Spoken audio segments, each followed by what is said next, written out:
भूतले श्रीमते भक्ती वेदांत स्वामी इति नामिने नमस्ते सारस्वते देवी गौरवाणी प्रचारिणे निर्विशेष शून्यवादी पाश्चात्य देशतारिणे जय श्री कृष्ण चैतन्य प्रभु नित्यानंद श्री अद्वैत गदाधर श्रीवासादि गौर भक्त वृंद हरे कृष्णा कृष्ण कृष्णा कृष्ण हरे कृष्ण हरे हरे हरे हरे राम राम राम राम हरे राम हरे हरे कृष्णा कृष्ण कृष्णा कृष्ण कृष्ण हरे हरे हरे हरे हरे राम राम हरे हरे हरे तर स्वागत आहे तुम्हा सर्वांचं. आज आपण 13वा अध्याय बघणार आहे हा. तर ऍक्च्युली हा ज्ञानयोगातला अध्याय आहे. आजपासून ज्ञान योग सुरू होणार. तर आहे ना आपण आपल्या प्रभुपाद स्वामींना प्रणाम करूया. पुन्हा आपले इस्कॉन बँगलोरचे अध्यक्ष नामानिष्ठ दास प्रभूजी त्यांना प्रणाम करते. आमच्या मराठीच्या ग्रुप हेड पूजा माताजी आणि आमच्या ह्या पूर्ण टीमला प्रणाम करते. अन्वया माताजी ज्यांच्याकडून मी गीता शिकले त्यांना प्रणाम करते आणि तुम्ही सर्वजण पण अगदी वेळेत येता, तुम्हाला पण सर्वांना प्रणाम. हा, तर राधा गोविंदांचे पण आशीर्वाद घेऊया. आणि हे ना हे आहेत आपल्यामध्ये प्रभुपाद स्वामींनी सांगितलेलं आहे की इथे ना आता आपल्यामध्ये जे थोडस भक्ती लता किंवा भक्तीचं बीज आलंय ना त्याचं संरक्षण करायचं असेल आणि हे शेवटी कलियुग आहे, ह्याच्यामध्ये तुम्हाला कधीही काही प्रॉब्लेम आला तर तुम्ही नरसिंह देवांचा शरण घ्या. माताजी पाठवतील तुम्हाला नरसिंह प्रणाम मंत्र आणि नरसिंह कवच. तुम्हाला कधी काही भीती वाटली, काही काळजी वाटली ना तर नरसिंह प्रणाम मंत्र जरी तुम्ही म्हटलात तरी चालू शकतं. कारण कलियुगातले म्हणजे कलह युग आहे थोडस हे, तर इथे नरसिंहदेव आपल्याला संरक्षण प्रदान करते. आता आपण आज काल आपण बघितलं अर्जुनाने विचारलं की भगवंता मला तुम्ही सांगा की निर्विशेष ब्रह्माची पूजा की हे सगुण साकार रूपाची. कृष्णाने पण उत्तर दिलं. मग भक्तांचे अप्रिय गुण सांगितले. हा आपण सगळं बघितलं. कालचा अध्याय हा भक्तियोगच होतं त्याचं नाव आणि अतिशय महत्वाचं आहे. आणि भक्तियोग आपण हेही बघितलं की कसा जपून मध्ये ठेवलाय तो. एकदम मौल्यवान गोष्टी आपण जपून ठेवतो तसा तो जपून मध्ये ठेवलेला आहे. मग भक्तियोग पण झाला. मग आता पुढे गीता का सुरू आहे? कारण हे थोडं ह्या ज्ञानयोगाचं बेसिक बघा. हा, कसं आहे ना की अर्जुनाला हे इथे म्हणजे भक्ती तर मिळाली हा, पण ज्ञानाद्वारे ते सुरक्षित राहणे खूप गरजेची असते. म्हणजे तुमच्याकडे ज्ञान योग नसेल तर असलेली भक्ती ही माया तुमच्याकडून हिरावून घेऊ शकते. हा, तर कशी ती माया तुमचं सगळं हिरावून घेते, सगळं म्हणजे सगळं ते आपण बघायचं ह्या ज्ञान योगामध्ये. इथे विश्वामित्र मुनींचं उदाहरण दिलेलं आहे. ते होते अष्टांग योग करत होते आणि चांगले श्रेष्ठ वरिष्ठ भक्त आहेत. तरी पण 3 वेळा त्यांची तपोबल हे झालं, हिरावून दिलं. पहिल्यांदा राजा त्रिशंकू म्हणाले की मला स्वर्गापर्यंत शिडी बांधून द्या, त्यामध्ये गेलं. त्याच्यानंतर दुसऱ्या वेळेस मेनका आली, ते मोहात सापडले, ते तपोबल गेलं. आणि तिसऱ्यांदा रंभा आली, पण कसं झालं मागचा अनुभव होता त्यामुळे ते क्रोधात आले आणि तिला शिळा बनवलं. त्यामुळे पण पुन्हा हे केल्यामुळे पण क्रोध जेव्हा आपल्यामध्ये येतो तेव्हा आपलं तप जात असतं. त्यामुळे तपोबल पुन्हा निघून गेलं. तर आहे ना असं आपलं हे जे भक्ती बीज आहे, म्हणजे जरी आता आपण भक्ती योगामध्ये असलो तरी ते ज्ञानयोगाने सुरक्षित राहायला पाहिजे. आणि जे नुसते ज्ञानयोग करतायत कोरडा अजून भक्तीने जुळलेलं नाही त्यांनी भक्ती योगापर्यंत पोहोचायला. तर म्हणजे असं ते दोन्ही आहे. तर आपलं हे जे भक्ती बीज आहे त्याची भक्तिलता भक्ती वृक्ष होण्यासाठी ना हे ज्ञान आपल्याला अत्यंत गरजेचं आहे. हा माताजी हे वाचा, आता मी जे तुम्हाला सांगितलं ना ते साधारण आहे. हे भक्ती ज्ञानयोग का कृष्णाने सांगितला ते आहे. हा हे वाचा माताजी. थोडस ब्लॅक झालं.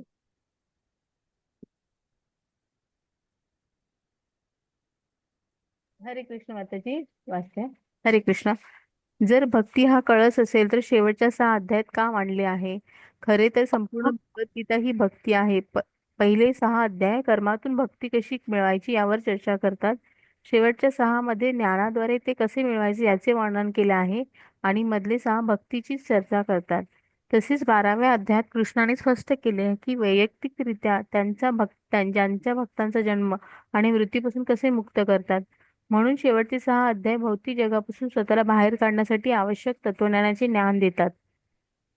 ज्ञानाचा उपयोग मायेपासून अलिप्त राहण्यासाठी आणि कृष्णाशी आसक्त होण्यासाठी होतो. म्हणून जेव्हा आपण भक्ती प्राप्त करण्यासाठी ज्ञानाचा उपयोग करतो तेव्हा तो भक्तीचा एक भाग बनतो. हरे कृष्णा. हा तर आहे ना, आता आलं ना तुमच्या लक्षात. त्यामुळे हा ज्ञानयोग भक्तीचाच आपल्याला सांभाळून ठेवण्यासाठी आपली भक्ती आणि त्यामध्ये प्रोग्रेस करण्यासाठी अत्यंत गरजेचं आहे. हे ज्ञान आपल्याला हवं. आता बघूया ह्या अध्यायाचं नाव काय आहे? माताजी घ्या पुढची. क्षेत्र क्षेत्रज्ञ विभाग योग प्रश्नानेच सुरुवात झाली आहे ह्या अध्यायाची. हे अर्जुनाने विचारलेले प्रश्न आहे. हा तर मग प्रकृती कशाला म्हणायचं? तर आपल्या आजूबाजूला हा निसर्ग जो दिसतो तुम्हाला सगळं म्हणजे तुम्ही सगळं त्याच्यामध्ये सामावून घ्या. जे आपलं मॅनमेड नाहीये निसर्ग, तर आपल्याला जे जे म्हणून काय मिळाले सारं प्रकृतीमध्ये सामावलं जातं. मग पुरुष कोण? तर आपण असतो. पुरुष हा प्रकृतीचा उपभोग घेतो. म्हणजे जे आता इथे पुरुष म्हणजे मेल वगैरे असं तुम्ही घेऊ नका, मेल फिमेल असं नाहीये ते. तर जे म्हणून कोण जीवात्मा असतात, जे सगळे जण ह्या प्रकृतीत जीवन जगण्यासाठी हिला वापरतात. इथे ऑक्सिजन घेतात, पाणी पितात, अन्न मिळवतात, घर वगैरे बांधतात, हिच्यातलं साहित्य वापरून हे सारे. हा मग क्षेत्र कोण आहे? तर शरीराला क्षेत्र म्हणतात. हा हे जे तुमचं आरशात तुम्हाला जे शरीर दिसतं ते तुमचं क्षेत्र झालं. क्षेत्रज्ञ कोण आहे? तर माझा आत्मा हा माझ्या शरीराचा क्षेत्रज्ञ. हा प्रत्येकाच्या आत्मा हा त्याच्या त्याच्या शरीरातला क्षेत्रज्ञ आहे. त्या म्हणजे तुमचं शरीर हे तुमच्या आत्म्यासाठीच क्षेत्र आहे. तो क्षेत्रज्ञ ते त्याचं तेवढं क्षेत्र त्याला भगवंतानी दिलेलं आहे. आणि परमात्मा हे काय आहे? परम क्षेत्रज्ञ आहे. परमात्मा परमात्मा रूपाने प्रत्येकाच्या हृदयात असतात ना, त्यामुळे ते सर्वांचे क्षेत्रज्ञ आहेत. परम क्षेत्रज्ञ म्हणायचं, सगळीकडे आहे. आता ज्ञान काय? तर क्षेत्र आणि क्षेत्रज्ञ समजून घेणे ह्याला आहे म्हटलेलं आहे ज्ञान. म्हणजे शरीर आणि आत्मा ह्यातला फरक, की मी शरीर नाही, मी आत्मा आहे, हे समजून घेणे ह्याला ज्ञान म्हटलेलं आहे. आणि परम क्षेत्रज्ञ कोण आहेत? कृष्ण. हे ह्याला ज्ञान म्हटलेलं आहे. आणि ज्ञानाचं ध्येय म्हणजे तेच ते बघा, ज्ञानाचं ज्ञानम. ज्ञानम म्हणजे काय? ज्ञानाचं ध्येय काय असायला हवं आपल्याला? आता हे तर कळलं की मी शरीर नाही, मी आत्मा आहे. तर ह्याचं ध्येय काय असायला हवं? तर तुम्ही कृष्णांशी जोडलं गेलं पाहिजे, जुळवून घेतलं पाहिजे. तुम्ही जीवनाच्या हर एक अंगाने, भक्तियोग म्हणजे काय असते? भक्ती कृष्णांची दिव्य प्रेममय सेवा. तर जीवनाच्या हर एक अंगाने कृष्णांशी तुम्ही जोडून घ्या. जसं जोडता येतंय, श्रवणम कीर्तनम विष्णू स्मरणम पादसेवनम अर्चनम वंदनम दास्यम साख्यम आत्मनिवेदनम, हे नवविधा भक्तीचे प्रकार आहेत. ह्यातली तुम्हाला जी आवडते ती भक्ती करा आणि जीवन जगताना त्यांच्याशी तुम्ही नातं जोडून घ्या. तर ह्याला ज्ञान म्हटलंय. आपल्या ज्ञानाचं ध्येय हे आपलं कृष्ण असले पाहिजे. ओके, परमात्मा लिहिलंय तिथे. माताजी पुढची स्लाइड घ्या. पुढे तेच आहे सगळं, वाचूया आपण.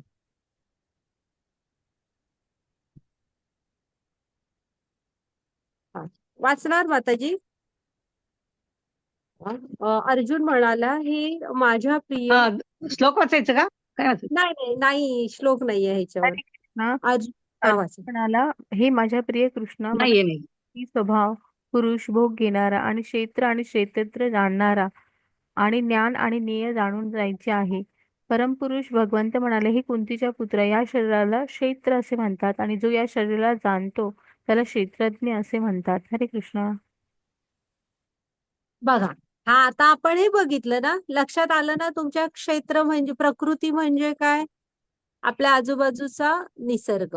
हा, आणि सत्व रज तम हे तीन पण येतात प्रकृतीमध्ये, ते आपण बघू. पुरुष म्हणजे भोग घेणारा, इथले सगळे जीवात्मा. क्षेत्र म्हणजे काय? माताजी पुढची स्लाइड घ्या, उत्तर पुढे आहेत हा त्याला. इथे खाली दिलंय बघा, की शरीराला क्षेत्र म्हणतात आणि शरीराला जाणतो त्याला क्षेत्रज्ञ म्हणतात. हा, आता हे तिसरा श्लोक माताजी वाचा. तत्क्षेत्रं यच्च यावच यद्विकारी यतश्च यत स च यो यत्प्रभावश्च तत्समासेन मे शृणु. हरे कृष्ण. माताजी तिसरा तिसरा तिसराच वाचला ना? इथे काहीतरी 13.3 ना? हा येस, तेरा हो पॉईंट हो. तीन हो, 13.3 वाचला ना. मेघक्षेत्र, इथे तत्क्षेत्र. माताजी ठीक आहे. हरे कृष्ण. क्षेत्रज्ञ चापि मा विद्धि सर्व क्षेत्रेषु भारत, क्षेत्र क्षेत्र ज्ञानयोगान यत्ते ज्ञान मत मम. हाच आहे तिसरा, म्हणजे माझ्याकडच्या गीतेमध्ये तर हाच आहे. ठीक आहे, हे खालचं दुसरा होता ट्रान्सलेशन आता. वाचा. हे भारत, दुसरा वाचला. मी सर्व शरीरामधील सुद्धा क्षेत्रज्ञ असल्याने तू जाण, आणि हे शरीर आणि त्याच्या क्षेत्रज्ञाला जाणणे म्हणजे ज्ञान होय, असे माझे मत आहे. हरे कृष्णा. बरं, आता कृष्ण काय सांगतायत बघा. हे भारत, मी सर्व शरीरांचा क्षेत्रज्ञ असल्याचे तू जाण. म्हणजे आपला आत्मा हा आपल्या शरीरापुरता मर्यादित आहे, त्याचं क्षेत्र तेवढं आहे. मी आता घरात बसले, माझ्या थोडं पोटात दुखायला लागलं, माझी मैत्रीण आली, तर मी तिला म्हणेन, अगं म्हणजे थोडं पोटात दुखतंय, मग ती म्हणेल हो का. मग आता तिला हे नाही कळणार की किती दुखतंय, कुठे दुखतंय, कारण तिचा शरीराच्या, म्हणजे ते जे तिचं शरीर आहे तिचं क्षेत्र आहे. हा, आपला आत्मा हा आपल्या आपल्या शरीरापुरता मर्यादित आहे. ओके. पण कृष्ण जे आहेत ना, परम क्षेत्रज्ञ, ते परमात्मा रूपामध्ये इथल्या प्रत्येक सजीवाच्या शरीरात आहेत आणि प्रत्येकाविषयी जाणतात. हा, कोणाचं काही त्यांच्यापासून लपून राहिलेलं नाहीये. तर परम क्षेत्रज्ञ कोण आहे? कृष्ण आहे. आणि कृष्ण काय म्हणतात बघा, की हे शरीर आणि त्याच्या क्षेत्रज्ञाला, म्हणजे आपलं शरीर आणि आत्मा, ह्याला जाणणं म्हणजे ज्ञान आहे. की मी शरीर आहे, मी शरीर नाही, आत्मा आहे, हे जाणणं म्हणजे ज्ञान आहे. आता इथं आहे ना, थोड्यात आपण बघूया, त्या स्लाइड मध्ये त्यांनी दाखवलंय की आपल्या स्थूल शरीर असतं, हे जे आपल्याला समोर दिसतं, हे आपलं स्थूल शरीर पंचमहाभूतांनी बनलेलं. आतमध्ये काय असतं? सूक्ष्म शरीर असतं, जे मन, बुद्धी आणि अहंकार ह्यांनी बनतं. लक्षात ठेवा, हा, मन, बुद्धी, अहंकार ह्या तिघांनी बनलेलं सूक्ष्म शरीर. आणि सूक्ष्म शरीराच्या आत हृदयात आत्मा असतो, परमात्मा असतात. बघाय ना, आता हा माणूस ऑफिसमध्ये आहे, त्याचं स्थूल शरीर, सूक्ष्म शरीर दोन्ही जागृत आहे, आणि आत्मा आणि परमात्मा काय, ते जागृतच असतात नेहमी. तर तो बघा ऑफिसमध्ये स्मोकिंग पण करतोय, फोनवर पण बोलतोय, म्हणजे बिझनेसच्या पण ऑफिसचं काय ते रुटीन कामही करतोय, तिकडे मैत्रिणीचा विचार पण आहे मनात. हा, असं. मग नंतर ह्या अवस्था असतात आपल्या शरीराच्या. मग नंतर जेव्हा आपण घरी येतो, सगळं होतं, आवरतो आणि झोपतो. पण झोपल्यावर काय होतं, हळूहळू त्याचं हे स्थूल शरीर तर एका जागी स्थिर होतं, झोपलेलं असतं. पण सूक्ष्म शरीर आणि आत्मा हा जागृत असतो. सूक्ष्म शरीराच्या म्हणजे ती जी मैत्रीण आहे, ते बिझनेसचे विचार आहेत, हे त्याच्या मनात आहेत. आता शरीराने काय तो ऑफिसमध्ये नाहीये किंवा फ्रेंड बरोबर नाहीये, तरी सुद्धा स्वप्नात परत त्याला तेच बिझनेसचे विषय आणि तीच मैत्रीण दिसते. म्हणजे काय, ती त्याच्या मनात आहे. त्यामुळे मन, बुद्धी, अहंकार हे सूक्ष्म शरीर आहे. तर ते स्वप्नात त्याला दिसतंय, ते जागृत आहे. मग त्याच्यानंतर आपल्याला एक गहिरी गाढ झोप लागते बघा, जेव्हा आपलं हे सूक्ष्म शरीर पण झोपी जातं. आणि जागृत कोण असतात? आत्मा आणि परमात्मा. हा, बरोबर. तर त्याला आपण म्हणतो गाढ झोप लागली, जेव्हा ही स्थूल आणि सूक्ष्म दोन्ही शरीर झोपी गेलेली असतात, पण आत्मा आणि परमात्मा मात्र जागृत असतो. आणि एक अवस्था असते, तुरिया अवस्था म्हणतात. जे योगी असतात ना, योगी, ध्यान योग करणारे योगी, ते जेव्हा समाधी अवस्थेमध्ये असतात ना, की असे ते म्हणजे वरच्या स्तरांवर जातात आणि समाधीपर्यंत पोहोचतात, तेव्हा त्या अवस्थेला तुरिया म्हणतात. ज्यामध्ये ते पूर्ण ध्यानस्थ असतात, पुरं, पण त्यांना आजूबाजूचं सगळं कळत असतं. हा, ती तुरिया अवस्था असते. पुरे एका जागी बसून ध्यानस्थ असतात ते. तर अशा ह्या आपल्या शरीरांच्या वेगवेगळ्या अवस्था असतात. हा, घ्या माताजी. हा 3.2 होता मॅडम. हा, माताजी. असं असं काही प्रॉब्लेम नाही. हा. तर ना, आता ह्याचं उदाहरण इथे त्यांनी ते एक मागची हे दाखवलंय बघा, की आता एक तुम्ही शेती आहे म्हणजे एक शेती आहे एका ठिकाणी, तर गावाकडे. मग आता शेतीत कसं असतं, ज्या शेतकऱ्याची ती शेती आहे त्याला हे माहित असतं की त्याने कुठल्या भागात काय काय धान्य लावलंय, कुठं गहू लावलाय, कुठे भुईमूग लावलाय, कुठे मेथी वगैरे अशी भाजी, कुठे थोडी फुलांची शेती केली आहे. असं त्याला माहित असतं. स्वतःच्या तेव्हा पाणी वगैरे पाजताना त्याला त्या सऱ्या वगैरे माहित असतात की कुठे आपण काय लावलेलं आहे. हा, पण आता शेजारच्या शेतीविषयी त्याला एवढी डिटेल माहित नसणार. तो असं बिनधास्त जाऊन त्याला ते नाही माहित आहे की त्याने कुठे बाबा काय काय नक्की लावलंय. तर पण सूर्य जो असतो, जो सूर्यप्रकाशाने सगळ्यांचं हे म्हणजे सगळ्यांचं धान्य पिकवतो, त्या सूर्याला मात्र सगळ्या शेतीमध्ये कुणी कुठं काय लावलंय सगळं माहित आहे, कारण त्याला दिसतंय ते. तसं हे भगवंत हे म्हणजे आपला आत्मा हा आपल्या शरीराचा हे आहे क्षेत्रज्ञ, आणि भगवंत हे सूर्यासारखे परम क्षेत्रज्ञ आहेत. सर्व क्षेत्राचं त्यांना सगळं माहित असतं. घ्या माताजी पुढची स्लाइड.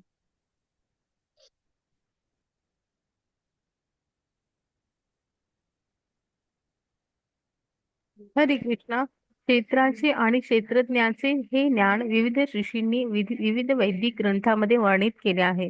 विशेष करून हे ज्ञान सर्व सर्व कारण परिणामासहित वेदांत सूत्रांमध्ये सर्व तथ्यासहित प्रस्तुत करण्यात आले आहे. हरे कृष्णा.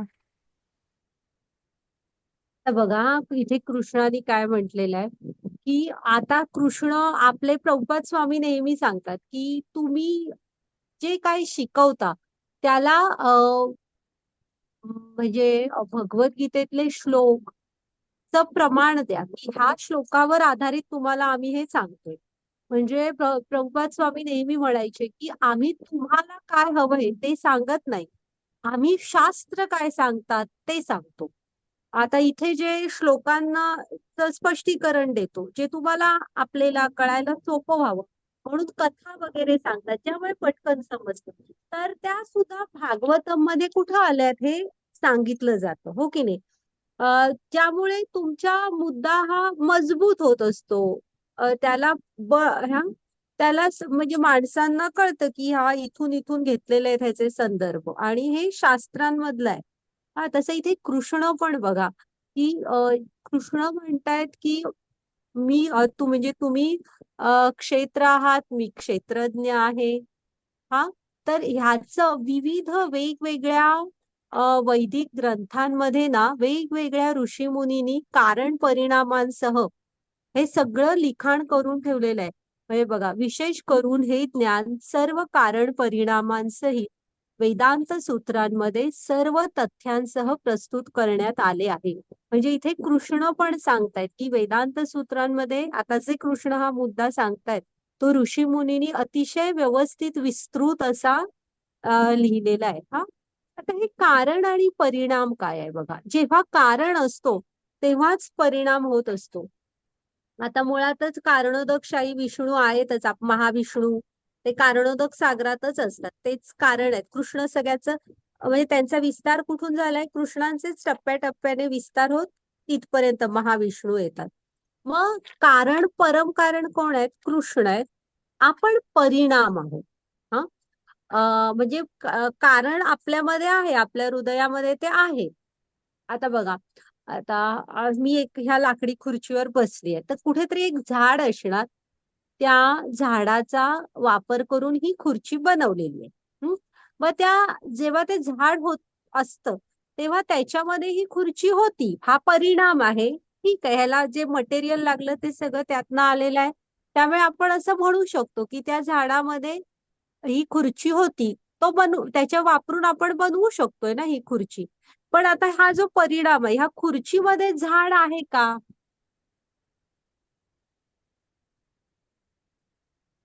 तुम्हाला म्हणजे ह्या खुर्चीमध्ये झाड आपल्याला मिळणार का परत आता? नाही मिळणार. नाही हा, कारण हे परिणाम आहे. ह्याच्यातून आपण झाड नाही, झाडातून ऑफकोर्स आपण व्यवस्थित खुर्ची मिळवू शकत होतो. तसं आलं ना लक्षात? ते झाड कारण, खुर्ची परिणाम, किंवा आपण जे कुठलंही त्याच्यापासून बनवू. तसं कृष्ण हे परम कारण आहे. ते म्हणतात बघा, काय काय म्हणून कृष्णांना जाणायचंय, तर तुम्ही हे जाणा की सर्वाचं कारण, मूळ कारण मी आहे. तर कृष्ण हे कारण आहेत आणि आपण परिणाम आहोत. आणि आपल्या हृदयामध्ये ते आहेत प्रत्येकाच्या. ओके, माताजी घ्या पुढची स्लाईड.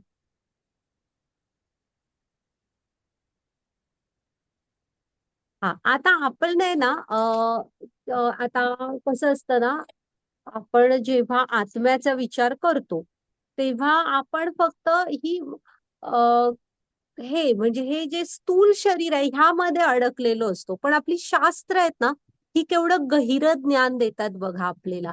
म्हणजे आपल्याला आता एखादा त्रास झाला काहीतरी, तर आपण वरवरच फक्त शरीराला सध्या का ताप आलाय तर तापाची गोळी घ्या असं होतं. डॉक्टर म्हणतात आणि देतात. पण तो आपली ऍडव्हान्स फार्मकॉलॉजी म्हणतात तसे आहेत आपली शास्त्र, की तो का आला. तापाचे पण वेगवेगळे प्रकार असतात. त्याचं मूळ कारण काय आहे, तिथून तो जायला हवा. तर आता म्हणजे ना, आपण फक्त काय म्हणतो, हे जे शरीर आपल्याला दिसतंय एवढं एकच आपलं शरीर आहे, हो की नाही? तसं नाही. शास्त्र काय सांगतात, 5 आहेत, तुमची 5 शरीर आहेत. म्हणजे पहिला अन्नमय कोश, मग प्राणमय कोश, मग ज्ञानमय कोश, ज्याला मनोमय कोश पण म्हटलं जातं. आणि मग ज्ञानमय नंतर काय आहे? हा विज्ञान नाही, त्यामुळे विद्यामय. एक मिनिट. हा, विज्ञानमय पण आहे तो, विज्ञान. आणि मग आनंदमय कोश. हा, तर आपण आता अन्नमय कोश म्हणजे काय बघूया. आणि ह्याचा नियम कसा आहे, हे जे आतून म्हणजे आतले कोश तुमचे व्यवस्थित असले, किंवा हे वर वर वर दाखवलेत ते कोश व्यवस्थित असले की हे बाहेरचे त्याच्या खालचे जे आहेत ते ऑटोमॅटिक व्यवस्थित राहतात. अन्नमय कोश म्हणजे काय? आपलं हे पंचमहाभूतांनी बनलेलं शरीर, ज्याला आपण स्थूल शरीर म्हणतो. हा, आणि त्याची काळजी कशी घ्यायची हे काय सगळ्यांना माहीतच असतं. तुमचं खाणं पिणं व्यवस्थित हवं, झोपेच्या वेळा वगैरे पाळायला हव्या तुम्ही. हे सगळं आपल्याला माहित आहे. मग ह्याच्यापर्यंत बुद्धी कुणाची असते? अन्नमय कोशापर्यंत. तर प्राणी, वृक्ष हे इथपर्यंतच पोचलेले असतात, कारण त्यांना एवढंच माहित असतं की आपल्याला जिवंत राहायचंय. त्यामुळे ते सारे अन्नमय कोशापर्यंतच असतात. मग येतो प्राणमय कोश. प्राणमय कोश हा 5 वायूंनी बनलेला असतो. आपल्या शरीराच्या आतमध्ये 5 वायूंनी, प्राण, अपान, व्यान, उदान आणि समान, असे हे 5 कोश आहेत. हा, मग हा स्वच्छ शुद्ध राहण्यासाठी तुम्हाला हे करायला लागतो, प्राणायाम करणे, एक्सरसाइज करायला, व्यायाम करायला हवेत. आणि मुख्य म्हणजे हा आपल्या बरोबर आपल्या पहिल्या श्वासापासून अंतिम श्वासापर्यंत प्राणमय कोश असतोच.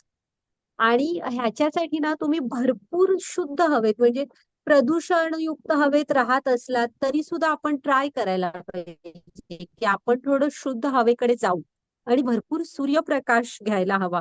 आता कसं आहे ना, आपले बरेचसे आजार तुमच्या अन्नमय कोशाचे जर का प्राणमय कोश नीट असेल तर आपोआप म्हणजे ते अन्नमय कोश नीट राहणार, आजारी पडणार नाही. त्यासाठी आपण सतत हल्ली आतमध्ये असतो, सूर्यप्रकाशात जात नाही आपण, काळे होऊ याची वगैरे काळजी खूप करतो. तसं नाही, तर तुम्ही मोकळ्या शुद्ध हवेतही जायला पाहिजे आणि सूर्यप्रकाश आपल्या अंगावर पडायला हवा. हा, तर आपला प्राणमय आणि मग प्राणायाम वगैरे ते तर आहे, पण प्राणमय कोश आपला अत्यंत गरजेचा आहे त्याच्यासाठी, शुद्ध हवा आणि सूर्यप्रकाश. मग तो चांगला असला की अन्नमय कोश नीट राहणार. मग त्याच्यानंतर हा ज्ञानमय कोश. मग आता आपण जे बरेचसे मनुष्य असतात ना, हे ह्या अन्नमय आणि प्राणमय पर्यंतच पोचतात, की मग इतका विचार करू शकतात की आता माझं तर पोट भरतंय, पण पुढच्या पिढ्यांना पैसे हवे, म्हणजे ते ह्या दोन म्हणजे इथपर्यंतच असतात, प्राणमय कोशापर्यंत भरपूर असलं तरी त्यामध्येच त्याच्याच मागे लागलेले असतात. एक एकदा बातम्या वगैरे वाचून एकेकांची प्रॉपर्टी बघून वाटते की आणि कशाच्या मागे ही माणसं धावतायत. पण जनरली मनुष्य ह्या दोन कोशापर्यंत असतात, असतातच. हा, मग त्याच्यावर जो असतो ना मनोमय किंवा ज्ञानमय कोश म्हटलाय, जेव्हा ह्याच्या उपर आपण विचार करू शकतो, बुद्धी तर सगळ्यांना दिलेली आहे, पण जो विचार करू शकतो तो मग जरा ना चांगलं ज्ञानमय कोश म्हणजे कसा असतो, अ ह्याच्या जरा चांगली पुस्तकं ऐकतो, थोडं चांगलं संगीत ऐकतो, एखादी चांगली स्वतः कला शिकतो. हम्म पुन्हा बघा, एक्सरसाइज वगैरे करतो, ते प्राणमय कोश नीट असतो त्याचा. आणि प्रत्याहार म्हणजे आपल्याला ना, प्रत्याहार म्हणजे काय, प्रति आहार म्हणजे मागे घ्यायला हवा तुम्ही. असं वेगवेगळं काय खायचं नाही, जे चांगलं आहे शरीरासाठी ते. इंद्रियांना पण चांगलं काहीतरी द्यायला पाहिजे, तर हा तुमचा ज्ञानमय कोश चांगला राहतो आणि चांगले विचार करू शकतो. म्हणजे आता जर का एखाद्या आईने एखाद्या मुलाला लहानपणापासनं चटपटीत खायची सवय लावलेली आहे, म्हणजे सतत तुमच्या जिभेला एकदा त्या चवी बसल्या ना, किंवा तुम्हाला घरचं जेवण चांगलं लागत नाही आणि अचानक ती आई आली आणि उठली आणि म्हणाली की बाबा आता मी शिरा नाही तर उपीट केलेलं आहे, तू खा, तर ते मूल दंगा करेल, ते म्हणेल खाली तरी जातो, बटाटे वडा तरी आणतो. का तर सवयी लावल्यात अशा त्या चवींच्या. मला तर काचऱ्या वगैरे तरी कर म्हणेल. तर आपल्याला कसं असतं ना, आपण स्वतः ह्या ज्ञानमय कोश आपला नीट राहायचा असेल तर आपल्या इंद्रियांना चांगला आहार द्यायला हवा. पहिल्यांदा एकतर तुम्ही चांगलं वाचन, संगीत ह्यातनं हळूहळू भक्तीकडे न्यायला हवं तुमची सगळीच इंद्रिय. मग त्याच्यासाठी हे जे तुम्ही आपण ही व्हिडिओ गेम वगैरे खेळतात, किती व्हायलन्स असतो त्याच्यामध्ये. आणि ह्या मुलांना गेम खेळताना खूप ते सोपं पण वाटतं, पण प्रत्यक्षात आता जेव्हा म्हणजे जे तसे जॉब जे करतात, जे ऍडमिनिस्ट्रेशन मध्ये असतात, फ्रंटवर सैनिक असतात, त्यांना कळतं की व्हिडिओ गेम मध्ये व्हायलन्स दाखवतात तेवढं इझी बाहेर नाही येते. किती त्यांना त्यांचा फिटनेस ठेवावा लागतो, की म्हणजे ते सगळ्या कराटे वगैरे सारखं सेल्फ डिफेन्सचं वगैरे किती कष्टपूर्वक ते सगळं शिकावं लागतं. तर त्यामुळे आपण हे जे असे व्हिडिओ गेम वगैरे आपण व्हायलन्स खूप बघतो ना, सिनेमे वगैरे, ह्यापासनं तुम्ही थोडं लांब राहायला हवं. कारण ह्या सगळ्याच्या तुमच्या मनावर खूप इम्पॅक्ट होत असतो. तुमचं मन त्याचा सतत विचार करत असतं. पुन्हा तुम्ही जर का सिरियल वगैरे ज्या बघता, सिरियलची तसं बघायला गेलं तर सगळ्या सिरियलची स्टोरी सेमच असते. आणि त्या कशा एवढा तुम्ही जरासं गीता शिकतोय म्हणजे वरून विचार करायला हवं. आजूबाजूला बघा की कुणाच्या घरामध्ये इतकी सातत्याने भांडणं असतात आणि कोण इतक्या सासूसुना भांडतात आणि कुठल्या स्त्रियांचे एवढे म्हणजे पुरुषांबरोबर संबंध वगैरे असतात सांगा, ते जे दाखवतात ना, त्यामुळे तुम्ही थोडी उच्च प्रतीचे आनंद घ्यायला, आत्म्याचा आनंद काय, इथपर्यंत नाही पोचलोय तरी पण थोडं चांगलं घेण्याचा प्रयत्न करायला हवा. तुम्हाला जो वेळ मिळतो त्यात तुमच्या इंद्रियांना तुम्ही चांगलं म्हणजे तुम्ही मुलांना आजूबाजूच्या काहीतरी घरातल्या चांगल्या गोष्टी वगैरे सांगा. त्यासाठी स्वतः वाचन करा. विपुल आहे हा उपलब्ध चांगलं सुद्धा. तर जेव्हा ज्ञानमय कोश आपल्याला हे हवं असतो ना चांगला, तेव्हा आपल्याला थोड्या ह्या अशा चांगल्या आपल्या इंद्रियांना चांगलं खाद्य पुरवावं लागतं, की ज्यामुळे आपण पुढचा अध्यात्माचा विचार करू शकू. आणि आहे ना, जेव्हा आपला ह्या मनोमय म्हटलंय बघा, तुम्ही जे काही ग्रहण करता तुमच्या इंद्रियांनी, त्या सगळ्याचा तुमच्या मनावर परिणाम होत असतो. आणि बऱ्याचसा मनाचा परिणाम तुमच्या प्राणमय आणि अन्नमय शरीरावर होतो. त्यामुळे जे रोग उमटतात, जर का हा तुमचा मनोमय, ज्ञानमय कोश एकदम हेल्दी असला, तुम्ही सगळ्या इंद्रियांनी तृप्त आहात आणि चांगलं ग्रहण करताय, दुसऱ्यांच्या आनंदात पण आनंद होतोय, आनंद वाटायला बरं वाटतंय तुम्हाला, असं असेल ना, किंवा तुम्ही चांगलं वाचताय, काही लिखाण करताय, एखादी कला शिकताय, तर बघा तुमचा हा ज्ञानमय कोश चांगला असला ना, की प्राणमय, अन्नमय आपोआप चांगले राहणार. हं? तर हा असा आपला हे शास्त्रांनी सांगितलंय, जसे वरचे कोश चांगले असणार, हे खालचे कोश आपोआप निरोगी राहणार. मग त्याच्यानंतर कुठला येतो? विज्ञानमय कोश. तर विज्ञानमय कोश म्हणजे मध्ये काय असतं माहित आहे? बुद्धी, अहंकार हे दोन्ही हा बनलेला असतो. हं? तर बुद्धीने मनाला ताब्यात ठेवायचं असतं, हे तर तुम्हाला सांगितलंय, तर शरीराचा रथ आपला चांगला जातो. मग इथं अहंकार मध्ये ना, आपल्याला अहंकार कसा असतो? मी करता, मी भोगता असं असतं. तर आपण आहे ना, ह्या अहंकाराला मी कृष्णाचा नित्य दास आहे असं वळवायला हवं. असतील सांसारिक जबाबदाऱ्या, तर हा कृष्णा ह्या तू माझ्यावर दिल्यास, टाकल्यास, एकदम छान पार पाडून दाखवतो. असं म्हणजे तुम्ही जीवनाच्या कुठल्याही क्षेत्रात असा, कुठेही जॉब करत असा, हा कृष्णाने मला ह्याच्यासाठी निवडलं, ह्या थोड्या जबाबदाऱ्या टाकल्या तर मस्तपैकी पूर्ण करून दाखवतो. अशी आपल्यामध्ये एक भावना हवी. हं?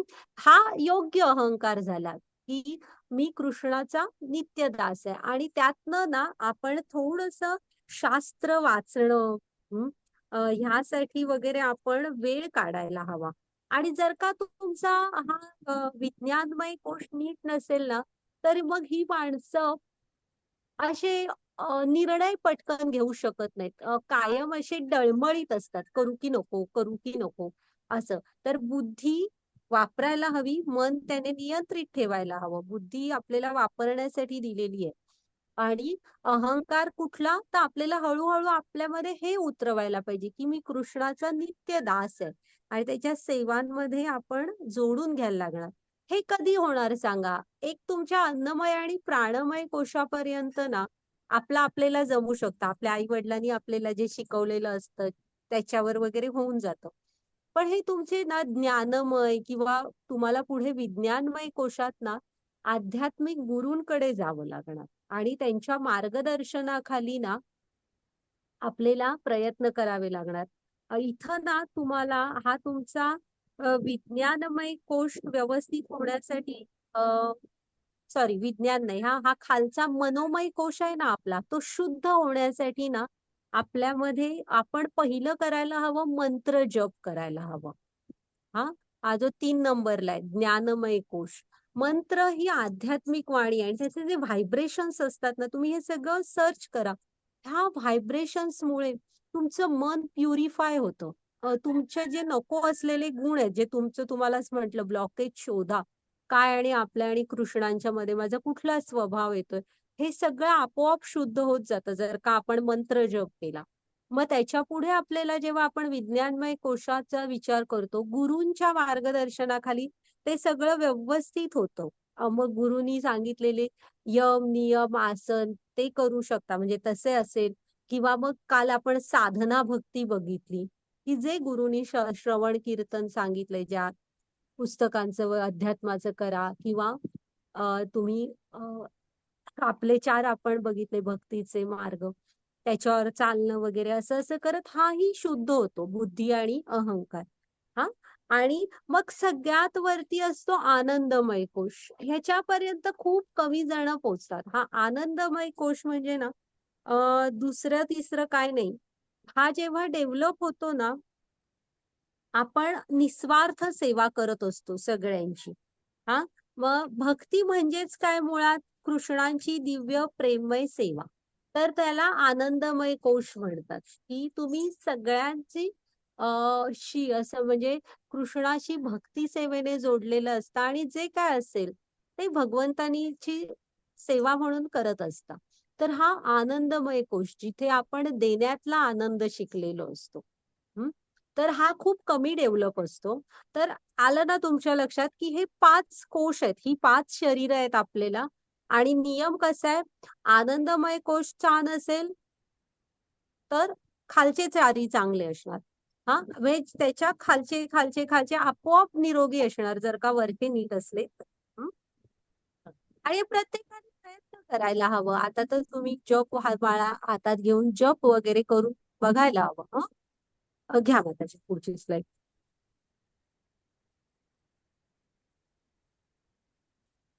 हरे कृष्ण. पंचमहाभूते, मिथ्या अहंकार, बुद्धी, अव्यक्त, 10 इंद्रिये आणि मन, 5 इंद्रिय विषय, इच्छा, द्वेष, सुख दुःख, समूह, चेतना आणि धैर्य या सर्वांना त्यांच्या विकारासहित संक्षेपाने क्षेत्र असे म्हटले जाते. हरे कृष्ण. म्हणजे बघा हे जे क्षेत्र म्हणजे आपलं शरीर आहे ना तो शरीराचा रथ दाखवलाय बघा. एवढ्या सगळ्यांनी बनलेलं आहे. मी तुम्हाला पटापट थोडं वाचून दाखवते. महर्षींची प्रमाणभूत विधाने, वेद आणि वेदांत सूत्रे यांच्या आधारे या जगताचे घटक पुढील प्रमाणे येतात. सर्वप्रथम पृथ्वी, आग, तेज, वायू, आकाशी पंचमहाभूते. हा मग मिथ्या अहंकार, बुद्धी आणि अव्यक्त त्रिगुण. पण ह्या त्रिगुणाला त्यांनी एकच धरलंय. हा मग त्याच्यानंतर नेत्र, कान, नासिका, जिव्हा आणि त्वचा ही 5 ज्ञानेंद्रिय. मग वाणी, पाय, हात, उपस्थ, गुदा ही 5 कर्मेंद्रिय. मग मन हे सगळ्या इंद्रियांपेक्षा श्रेष्ठ आहे, इंद्रियांचं स्वामी आहे. हा त्यामुळे त्याला पण त्यांनी अंतरिंद्रिय म्हणून धरलेलं आहे. मग मनासहित ही झालीत किती 11 इंद्रिये. नंतर शब्द, स्पर्श, रूप, रस आणि गंध हे 5 इंद्रिय विषय. अशा रीतीने किती झाले हे मिळून 24. हा अशा रीतीने या 24 तत्वांच्या समूहाला क्षेत्र असे म्हणतात. हा तर आपल्याला लक्षात ठेवा की आपला जो आत्मा आहे ना तो ह्या शरीराच्या आत क्षेत्रामध्ये आहे. तर असं समजा की हे 24 बार्स आहेत ज्याच्यामध्ये तो आत म्हणजे 24 तत्वांच्या पिंजऱ्यामध्ये हा आत्मा आहे ज्याच्यातनं त्याला नेहमी वाटत असतं की मी कसा बरं ह्याच्यातून मुक्त होईन. तर ह्या 24 ह्याने आपलं शरीर बनलंय आणि त्याच्या आत आपला आत्मा अडकलेला आहे.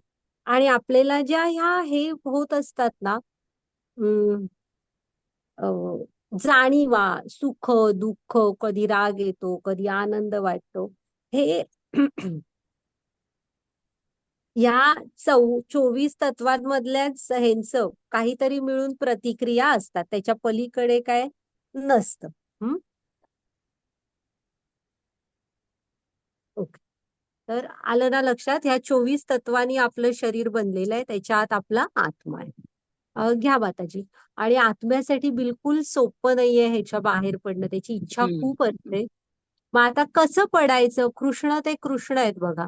त्यांनी हेही सांगितलंय आता ह्यामध्ये की तुम्ही हा कसं बाहेर पडू शकता ह्या जेलमधून. वाचा माताजी. हरे कृष्ण. नम्रता, निरहंकार, अहिंसा, सहनशीलता, सरळपणा, आध्यात्मिक गुरुला शरण जाणे, पावित्र्य, स्थैर्य, आत्मसंयमन, इंद्रियाविषयांचा त्याग, नित्य अहंकारारहित, जन्म, मृत्यू, जरा, व्याधी इत्यादी मध्ये दुःख दोष जाणणे, अनासक्ती, घरदार, पत्नी, मुले, बाई इत्यादीपासून अनासक्ती, इष्ट आणि अनिष्ट गोष्टींमध्ये समचित्त राहणे, माझी निरंतर आणि अनन्य भक्ती, एकांत वासात राहण्याची उत्कट इच्छा करणे, सामान्य लोकांपासून अलग होणे, आत्मसाक्षात्काराच्या महत्वाचा स्वीकार करणे आणि परमसत्याचा तत्वज्ञानात्मक शोध, हे सर्व ज्ञान आहे असे मी घोषित करतो. या व्यतिरिक्त जे काही आहे ते सारे अज्ञानच आहे. हरे कृष्ण. हरे कृष्ण. तर ह्या सगळ्याला कृष्ण ज्ञान म्हणतायत आणि हे सगळं करून म्हणजे आत्मसाक्षात्काराच्या महत्वाचा स्वीकार करायला हवा तुम्ही. आत्मसाक्षात्कार म्हणजे काय? मी आत्मा आहे आणि कृष्णांचा नित्य दास आहे. ह्याला हे आत्मसाक्षात्कार असतो आणि त्याचं तत्वज्ञानात्मक शोध म्हणजे ते कसं खरं आहे, ते कसं त्याच्याशी आपल्याला जुळता येईल हे सगळं. आणि ह्याला कृष्ण ज्ञान म्हणतायत.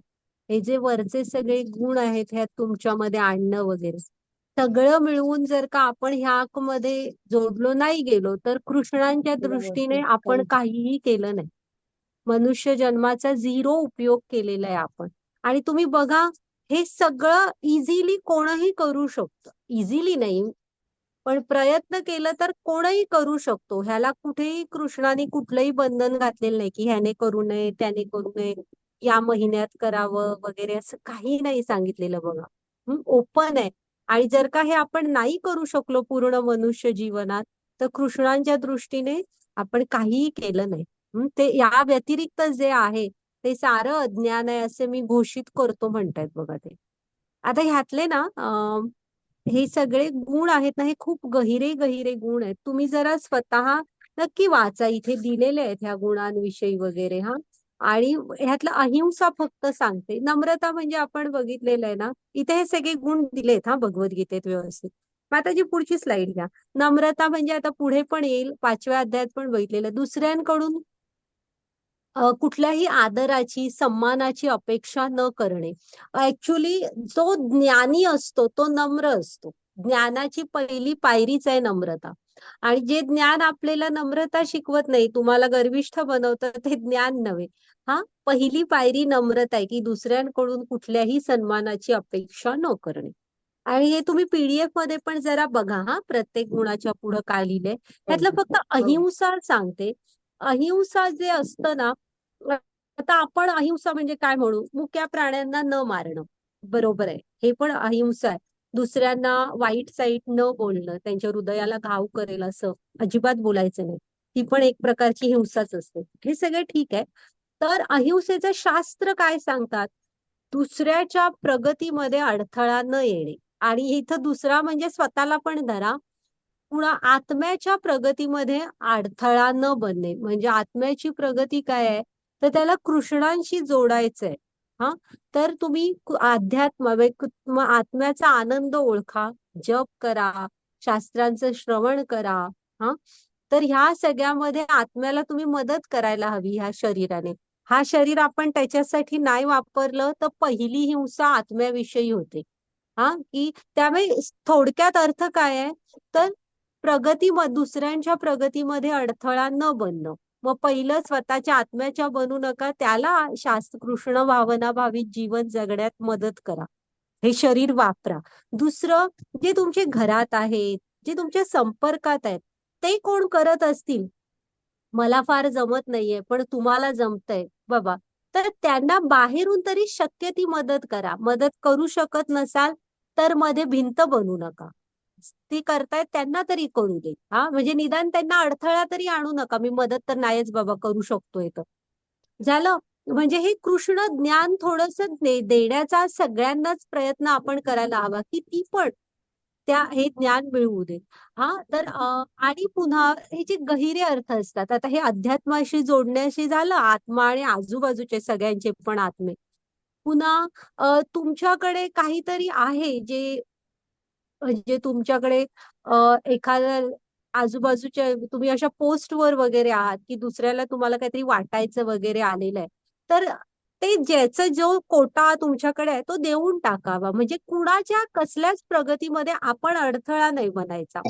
जी त्याची म्हणजे जो त्याचा अधिकार आहे, हा, तर ह्याला अहिंसा म्हणतात, की कुणाच्याच प्रगतीमध्ये अडथळा न बनणं. नाही तर आपण दुसऱ्याच्या प्रगतीमध्ये मुद्दाम अडथळा झालो, आडवा आडवं पडलोच, तर शेवटी प्रकृतीचे नियम आहेत. कधी ना कधीतरी ज्याचं आपण जे घेतलेलं आहे ते कुठल्या तरी जन्मात त्याच्याकडे निघून हे जाणारच आहे. त्याचं होतं, त्याला प्रकृती देऊनच टाकणार.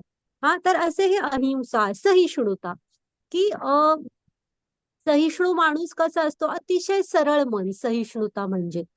हा, असं म्हणजे हे खूप गहिरे गहिरे अर्थ आहेत ह्याच्यामध्ये. तर नक्की तुम्ही स्वतः वाचा. आणि जेव्हा आता अहिंसेमध्ये ना, जेव्हा आपण प्राणी हिंसा करतो, एकतर अन्न आपल्याला खूप उपलब्ध आहे त्यामुळे निवांत शाकाहारी घ्या. जेव्हा तुम्ही प्राण्यांना मारता ना, तेव्हा त्यांच्या ते शेवटच्या ज्या वेदना असतात त्याच्यामुळे ते शरीर, त्या अन्नाचा आपल्यावर ते परिणाम होत नाही चांगला. पुन्हा हे बघा, त्या शरीरामध्ये जन्म घेताना त्याचे दिवस ठरलेले असतात, इतके इतके दिवस तुला ह्या शरीरात राहायचे. मग अचानक अन्न म्हणून जेव्हा त्याला मारलं जातं तेव्हा होतं काय माहित आहे, तो त्याचा नैसर्गिक मृत्यू नसतो. मग होतं काय त्याला अ पुन्हा एक जन्म घ्यावा लागतो, मासा म्हणूनच, कोंबडी म्हणूनच. आणि उरलेले दिवस असतात ते पूर्ण करावे लागतात आणि मग नंतर त्याच्या कर्माप्रमाणे त्याला जे शरीर मिळणार होतं ते मिळतं. म्हणजे एक जन्म ऍडिशनल पडतो आपल्यामुळे त्याला. हं? तर असं त्यामुळे कुणाच्याही उन्नतीमध्ये अडथळा बनायचा नाही. हा असा बराच विस्तृत असा अहिंसा ह्या शब्दाचा अर्थ आहे आणि जास्तीत जास्त स्वतःला आणि सगळ्यांना कृष्ण भावना द्यायचा प्रयत्न करा. घ्या माताजी पुढची स्लाईड.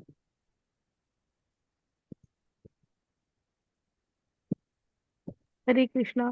ज्ञेय म्हणजे काय याचे मी तुला आता वर्णन करून सांगतो, जे जाणल्याने तू अमृताचे आस्वादन करू शकशील. अनादी आणि माझ्या अधीन असणारे ब्रह्म हे भौतिक जगताच्या कार्यकारणाच्या पलीकडे आहे. हरे कृष्ण.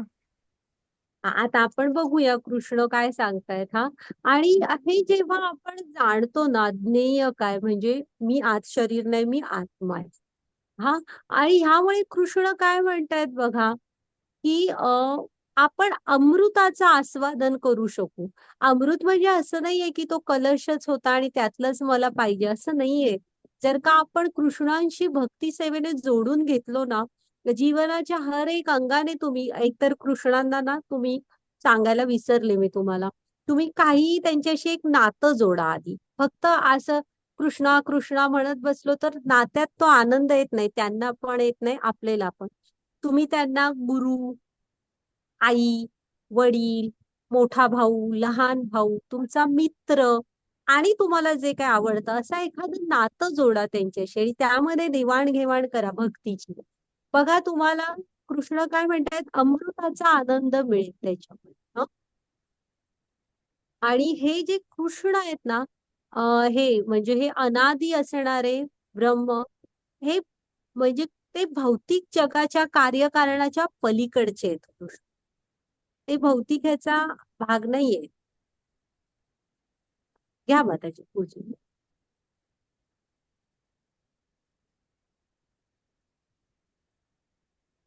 माताजी 15वा श्लोक वाचा. अच्छा. हा हा ऍक्च्युअल 14वा आहे बरं का.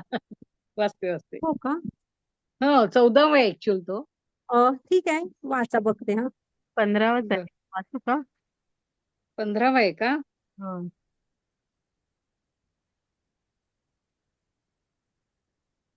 सर्वेंद्रिय गुणाभासम सर्वेंद्रिय विवर्जितम असक्तम सर्वभूचैव निर्गुणं भोक्तु च. हरे कृष्ण. हरे कृष्ण. परमात्मा हा सर्व इंद्रियांचे मूळ उगमस्थान आहे, पण तरीही तो इंद्रिय रहित आहे. तो सर्व जीवांचा पालनकर्ता असला तरी तो अनासक्तच आहे. तो प्राकृतिक गुणाच्या पलीकडे आहे आणि त्याचबरोबर सर्व प्राकृतिक गुणांचा स्वामीही आहे. हरे कृष्ण. तर आहे ना इथे माताजी 15वाच आहे हा तो. तर बघितलं मी गीतेमध्ये. हा. तर आहे ना तुम्ही लक्षात ठेवा की भगवंत हे सगळ्याचं मूळ उगमस्थान आहे. ते आता आपण हो बघितलेलं आहे कसं ते. हो पहा, हो. कारणोदकशाही विष्णू, गर्भोदकशाही विष्णू, क्षीरोदकशाही विष्णू. हा. ते इंद्रिय रहित आहेत असं का म्हटलंय? मूळ उगमस्थान आहेत परंतु तरीही ते इंद्रिय रहित आहेत. आता इंद्रिय रहित आहेत म्हणजे असं आहे का की त्यांना हात नाही, डोळे नाहीयेत, असं नाहीये. ते हम्म. आपली इंद्रिय ही भौतिक इंद्रिय आहेत, त्यांची आध्यात्मिक आहेत. आणि आपल्या आता हम्म. तुम्ही डोळ्यांनी भिंतीच्या पलीकडे काय आहे हे सुद्धा बघू शकत नाही. अपूर्ण आहेत, त्यांची पूर्ण आहेत. आणि ते कुठल्याही इंद्रियाने कुठलंही काम करू शकता. आता तुम्ही नाकाने वास घेतो, कानाने वास येईल का तुम्हाला? तुम्ही नाकाने बोलू शकाल का? जीभच तुमची बोलणार. पण भगवंतांचं तसं नाही, ते कुठल्याही इंद्रियाने कुठलंही काम करतात. आता आपण नैवेद्य भगवंतांसमोर नेऊन ठेवतो, तर ते त्यांच्या दृष्टीने म्हणजे फक्त त्याच्याकडे बघतात आणि नैवेद्य ग्रहण पण करतात आणि प्रसाद म्हणून आपल्याला परतही देतात. हा. तर लक्षात ठेवायचं, त्यांची इंद्रिय ही भौतिक नाही, ती आध्यात्मिक इंद्रिय आहेत. म्हणून त्यांना इंद्रिय रहित म्हटलेलं आहे. ते आपल्याला आपली इंद्रिय बंधनकारक आहेत, तशी नाही आहेत ते. हा, तर त्यांची सगळी आध्यात्मिक आहेत. आणि ते काय आहे, सर्व जीवांचे पालन करतायत आणि अनासक्त आहेत. भगवंतानी ना, आता बघा, ते राहतात कुठे, गोलोक वृंदावन धामामध्ये. मग 33 कोटी देवी देवता आहेत. हे देवी देवता म्हणजे काय आहेत, ही सृष्टी चालवण्यासाठी ते मॅनेजर्स नेमलेले आहेत. हं? आणि भगवंत कोण आहेत, मेन आहेत. हं? ते असतात गोलोक वृंदावन धामामध्ये. त्यामुळे ते एक राजा असतो बघा, जो अगदी सुदूर त्याचं राज्य पसरलं असलं तरी शेवटपर्यंत त्याची न्याय व्यवस्था, त्याचं ऍडमिनिस्ट्रेशन हे पोचलेलं असतं की नाही. तसं भगवंतांचं पण सगळीकडे सगळं व्यवस्थित पोचलेलं आहे. हा, त्यामुळे ते सगळ्यांचे, पण तो राजा फिजिकली अगदी सगळ्यांच्या प्रत्येक घरात वगैरे असा नसतो, पण त्याची व्यवस्था असतेच ना. तसेच कृष्ण सर्व जीवांचा पालन करतायत आणि अनासक्त आहेत. हा, ते म्हणजे त्यांना कशाचीही आसक्ती नाहीये, पूर्ण अनासक्त आहेत. आणि ह्या प्राकृतिक गुणांच्या पलीकडे आहेत. आपण सत्व रज तममध्ये जोपर्यंत फक्त धावत राहू तोपर्यंत आपण कृष्णांना जाणू नाही शकणार. ते त्या 3 गुणांच्या पलीकडे आहेत. त्यामुळे आपल्याला पण थोडस ज्ञानाच्या नजरेने बघावं लागेल, तर उमगत जाणार आपल्याला कृष्ण. आणि ह्या मायेचे स्वामी पण आहेत, मायापती आहेत ते. हा, घ्या माताजी पुढची स्लाईड. हा.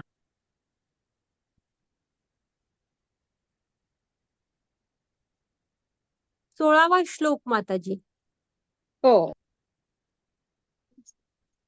बहिरन्तश्च भूतानां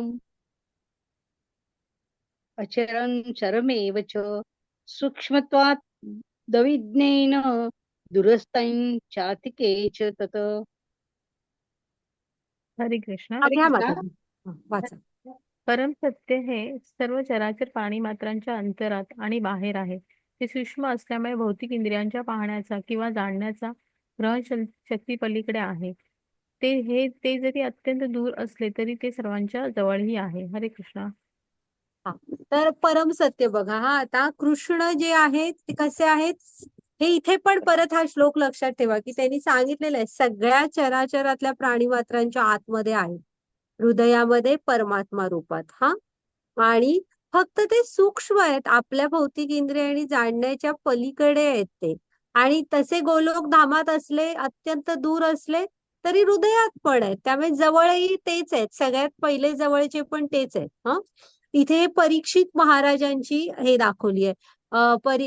अश्वत्थामा ब्रह्मास्त्र सोडतो तेव्हा उत्तरा जाते ना, माझ्या गर्भाचं संरक्षण करा. तेव्हा कृष्ण परीक्षितांच्या हृदयातच असतात, तिथनं बाहेर येतात आणि आवरण करतात, ज्यामुळे ब्रह्मास्त्राचा परिणाम होत नाही.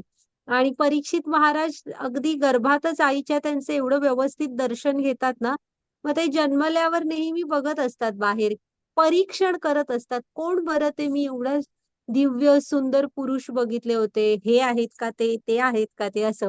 त्यामुळे त्यांचं नाव परीक्षित होतं, जे सतत परीक्षण करायचे, कारण त्यांनी भगवंतांचं दर्शन घेतलं होतं. घ्या माताजी पुढची स्लाईड. हरे हा, कृष्ण. वाचा. सर्व प्रकाशमान वस्तूमध्ये प्रकाशाची उगम तो आहे. तो भौतिक अंधकाराच्या अतीत आहे, अव्यक्त आहे. तो ज्ञान आहे, तो स्नेह आहे आणि ज्ञानाचा ध्येय आहे. तो सर्वांच्या हृदयात स्थित आहे. हरे कृष्ण. बघा कसा आहे बघा. आता तुम्ही एक लक्षात ठेवा, हा, प्रकाशमान वस्तूंमधल्या प्रकाशाचा उगम तो आहे. जो काही प्रकाश कुठलाही आपल्याला मिळतो, इवन इलेक्ट्रिसिटी सुद्धा आपण बनवतो काय वापरून, कोल वगैरे, कोळसा, किंवा पाणी, म्हणजे धरणातलं पाणी वगैरे असं वापरून. हा, ते सुद्धा आपल्याला नॅचरली मिळालेलं आहे. पुन्हा सूर्यचंद्राचा प्रकाश, हा जरी म्हटला तरी तिथं ज्या हायड्रोजनच्या रिएक्शन वगैरे होतात, त्या कोण घडवतंय, कुठली तरी रिएक्शन व्हायला काहीतरी त्याचे सराउंडिंग हवे ना. पुन्हा त्यामुळे एक लक्षात ठेवा की जिथे प्रकाश आहे तिथं त्याचा सोर्स असतो, तर तो मूळ उगम, तो मूळ स्त्रोत कृष्ण आहे. हा, आणि ते ह्या भौतिकतेच्या पलीकडे आहे. हे तुम्ही नेहमी लक्षात ठेवा. तेच ज्ञान पण तेच आहेत, ज्ञेय पण तेच आहेत, आणि ज्ञानाचं ध्येय पण कृष्णच आहे. आणि कुठं परत म्हटलेत बघा, ते सर्वांच्या हृदयामध्ये स्थित आहेत. हा, अं, म्हणजे हे असतात ना, जे निर्विशेष ब्रह्मावर ध्यान धारणा वगैरे करतात, ते भगवंतांना शाश्वत रूपापर्यंत सत रूप जाणू शकतात. म्हणजे निर्विशेष ब्रह्म नाही, पण ध्यान योगामध्ये असतात. ते भगवंतांना सत आणि चित म्हणजे शाश्वत आणि ज्ञानमय इथपर्यंत जाणू शकतात. आणि जे भक्ती योगाने जोडतात ते मात्र सत, चित आणि आनंद ह्या तीनही रूपात भगवंतांना जाणू शकतात. असं असतं ते. हा, घ्या माताजी पुढची स्लाइड.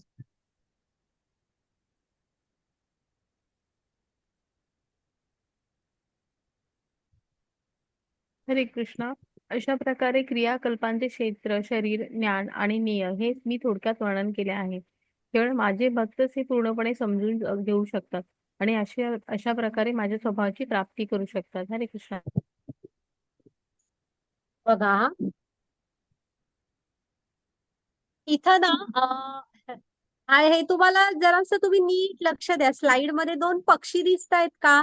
एक पक्षी खाली मान घालून फळ खातोय. आलं लक्षात? ते सगळे हो. आपण आहोत. हा, आपण आहोत. तो लाल रंगाचं फळ खातोय बघा, मान खाली हो. करून. आणि वरचा पक्षी बघतोय बघा एकटक त्याच्याकडे. तो कोण आहेत? ते भगवंत आहेत बघा. हा, परमात्मा हम्म. रूपाने प्रत्येकाच्या हृदयात शेजारीच असतात. आणि हे कठोपनिषदामधली ही कथा आहे. तर ते हम्म. अगदी लक्ष देऊन बघत असतात. आता मनुष्य शरीर मिळालंय म्हणजे उच्च चैतन्य आहे आणि कधीतरी आता हा खाऊन हे फळ पूर्ण करणार आणि माझ्याकडे बघणार. आपण हात वर केला की भगवंत आपल्या हातात हात द्यायला तयारच आहेत, मायेच्या हम्म. पलीकडे न्यायला. पण आपण तो पक्षी आहे, त्याचे मान किती खाली आहे बघा, अजिबात लक्ष नाहीये भगवंतांकडे. मग आपण कसे असतो, हे फळ खाल्लं ठीक होतं बाबा, जरा शेजारचं हे पूर्ण झालं की इंद्रिय विषय. हा, आता ते जरा शेजारचं बघूया. शेजारचं झालं, वरच्या फांदीवर जरा बघतो. वरच्या फांदीवर पेक्षा जरा खालीच चांगली वाटतायत असं म्हणत तो म्हणतोय जरा दुसऱ्या झाडावरचं चांगलं दिसतंय. तर नाही नाही, आता हे दुसऱ्या झाडावरचे पण तितकं काही ठीक नाहीये, त्याच्या पलीकडच्या झाडावर जातो. असे आपण असतो. आणि भगवंत वाट बघत असतात की कधीतरी हा या विषय भोगांच्या फळांमधून डोकं काढेल आणि माझ्याकडे हात देईल. आणि जर का आपण त्यांच्याकडे एकदा जरी बघितलं ना, तर ते आपल्याला या मायेतून तरुण न्यायला तयारच आहेत. पण आपण बघत नाही. आपण ही विषय फळं खाण्यात इतके गुंग असतो. घ्या माताजी पुढे. आपण जर का जरासं हे केलं कृष्णांकडे प्रयत्न, तर कृष्णांची प्राप्ती करू शकतो. हरे कृष्ण. भौतिक प्रकृती आणि जीव हे दोन्ही अनादी असल्याचे जाण. त्यांचे विकार आणि त्रिगुण हे भौतिक प्रकृतीपासून उत्पन्न होतात. हरे कृष्ण. तर आपले आता उद्या 14वा अध्याय आहे ना, जो तो ह्याच्याच विषयी आहे, त्रिगुणी माया ही. तर आपण बघूया त्याच्यामध्ये हे तुम्हाला कसं कळणार की हे त्रिगुण आपल्याला कसे जोडून ठेवतात. ही शरीर जी आपल्याला मिळतात ना, का म्हणजे तुम्ही म्हणाल का बरं कृष्णाने ह्या 84 लाख योनी बनवल्या? त्यांनी नाही बनवल्या. एवढी आपले विचित्र विचित्र इच्छा आहेत, ज्या पूर्ण करण्यासाठी ही वेगवेगळी शरीर बनत गेलेली आहेत. हा, आपले हे इंद्रिय भोग आपल्याला असे हवेत म्हणून ती शरीर बनलेली आहेत. ते घ्या माताजी पुढची स्लाइड.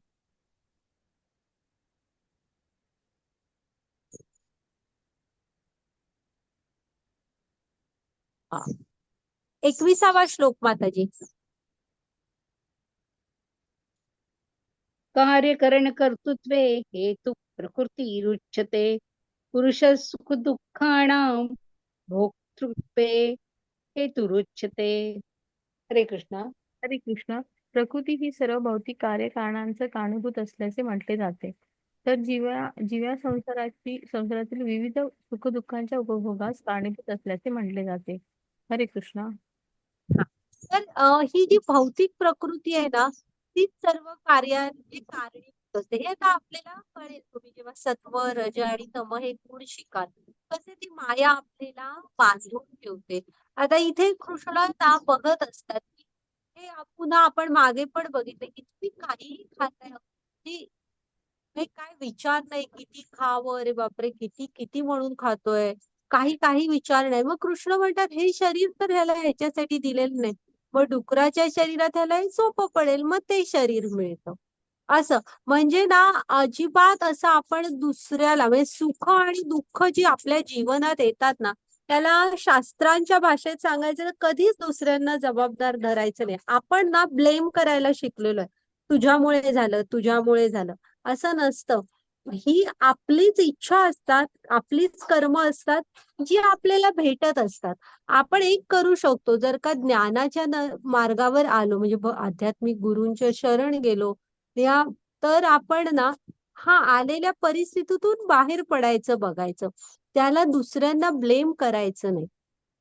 आणि आपल्याला कधी कधी वाटतं ना एखाद्या चांगल्या माणसाबरोबर का हे वाईट होतंय, तर आपण तत्कालीन बघत असतो, आपल्याला तो व्ह्यू नाहीये. तर ही काही त्रास असतात हे आपले मागच्याच काहीतरी त्रास कर्मांचं आपल्याला मिळत असतं. फक्त त्यातनं बाहेर पडायचं कसं एवढंच आपण बघू शकतो. हा बाकी आपल्याला ती व्हिजन नसते, त्यामुळे आपल्याला पूर्ण सत्य माहित नसतं का होतंय असं. हम्म आणि दुसऱ्यांना आपल्या त्रासांसाठी जबाबदार तर कधी धरूच नाही. घ्या माताजी पुढची स्लाइड.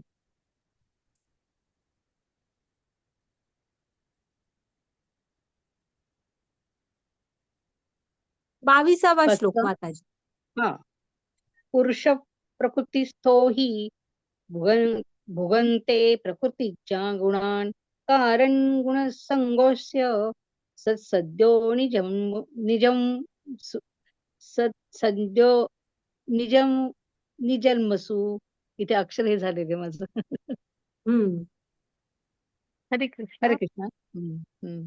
याप्रमाणे जीवात्मा प्रकृतीच्या विगुणांचा भोग करीत भौतिक प्रकृतीमध्ये जीवन व्यतीत करतो. भौतिक प्रकृतीशी संग केल्यामुळे असे घडते. याप्रमाणे त्याला विविध योनीमध्ये बरे वाईट प्राप्त होते. हरे कृष्णा. हा म्हणजे आपण जशा आपल्या इच्छा करू, ज्या गुणात आपल्या स्थित आहोत त्याप्रमाणे आपल्या इच्छा तशी कर्म करत सुटतो आणि त्याप्रमाणे आपल्याला विविध शरीर प्राप्त होत असतात.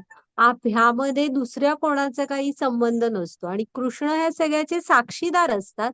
ते त्यामध्ये ढवळाढवळ करत नाही, कारण ह्या शरीरापुरत्या काही मर्यादित स्वातंत्र्य आपल्याला दिलेलं आहे. हल्लीच भागवतमच्या क्लासमध्ये ऐकलं, एक असं गाय नाहीतर म्हैस अशी दोरीने खांबाला बांधलेली असते बघा. मग ती दोरी जिथपर्यंत पोहोचेल तेवढ्या क्षेत्रात फिरायला काय ते करायला ती मोकळी असते ना. साधारण तेवढं स्वातंत्र्य तसंच टाईपचं आपल्याला पण कृष्णाने दिलेलं आहे थोडं. ते वापरून तुम्ही जसं वागायचं तसं वागू शकता. अमर्याद स्वातंत्र्य नाहीये, मर्यादित स्वरूपाचं आहे. आणि समजा ते दिलं नसतं तर मग का उपयोग होता ना. आपण म्हणणार काहीच तर मी करू नाही शकत. तर तेवढं ठराविक स्वातंत्र्य आपल्याला दिलंय आणि त्याप्रमाणे आपण सुखदुःख उपभोगत असतो. कृष्ण त्या स्वातंत्र्य ढवळाढवळ करत नाहीच. कधी करतील जर का भक्तांचा प्रश्न असला तर मग. घ्या माताजी पुढची.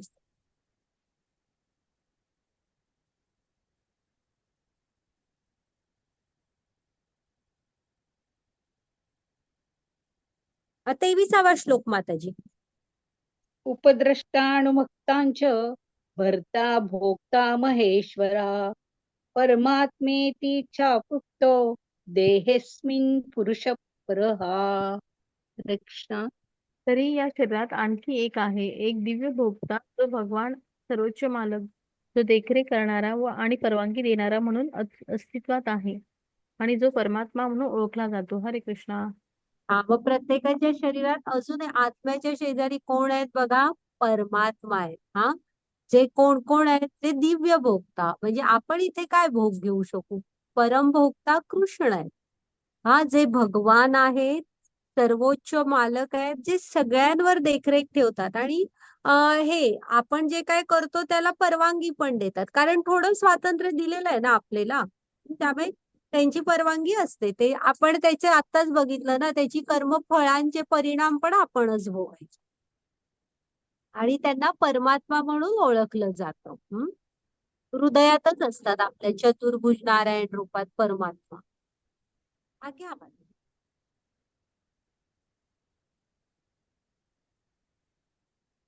हरे कृष्ण. जो भौतिक प्रकृती, जीव आणि त्रिगुणाचे विकार यासंबंधी तत्व जाणतो त्याला निश्चितच मोक्ष प्राप्ती होते. त्याची वर्तमान स्थिती कशी असली तरी त्याचा या ठिकाणी पुनर्जन्म होत नाही. हरे कृष्णा. बघा मग जेव्हा तुम्ही तुमच्या ह्या आता आपण कोश बघितले ना, त्यामध्ये ज्ञानमय कोशातून पुढे विज्ञानमय कोशात जाता, जिथे गुरूंचा आश्रय घेता आणि जरा ज्ञानाच्या नजरेने बघता, कृष्णांशी स्वतःला जोडून घेता. असे जेव्हा आपण होतो ना, त्याला कृष्ण काय सांगतायत बघा, मी निश्चितच मोक्ष प्राप्ती होते. पण त्याची वर्तमान स्थिती कशी असली तरी भगवंता त्याला पुन्हा या जन्म ठिकाणी म्हणजे या भौतिकतेमध्ये अडकवून ठेवत नाहीत. त्यांना मोक्ष प्रदान करतात, आपल्या धामात घेऊन जातात. आता 7च दिवस होते परीक्षित महाराजांकडे, हा, तरी सुद्धा घेऊन गेले आपल्या बरोबर. घ्या माताजी पुढची slide.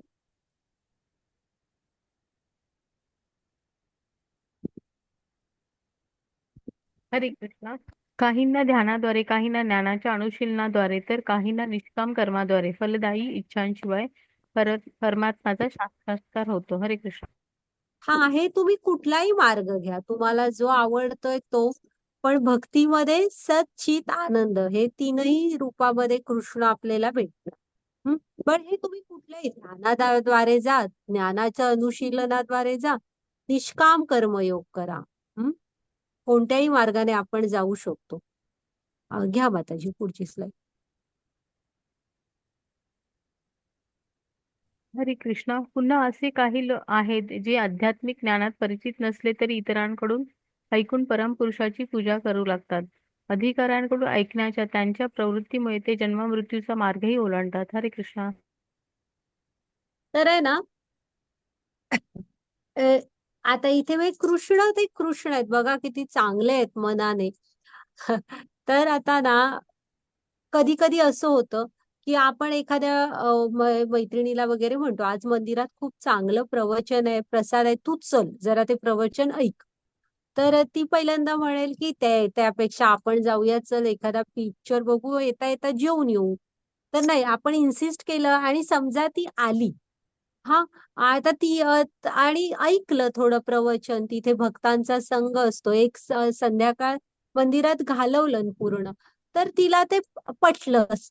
हा, आणि त्याचा मनावर परिणाम झाला आणि भक्ती मार्गामध्ये तिने पण जोडलं स्वतःला.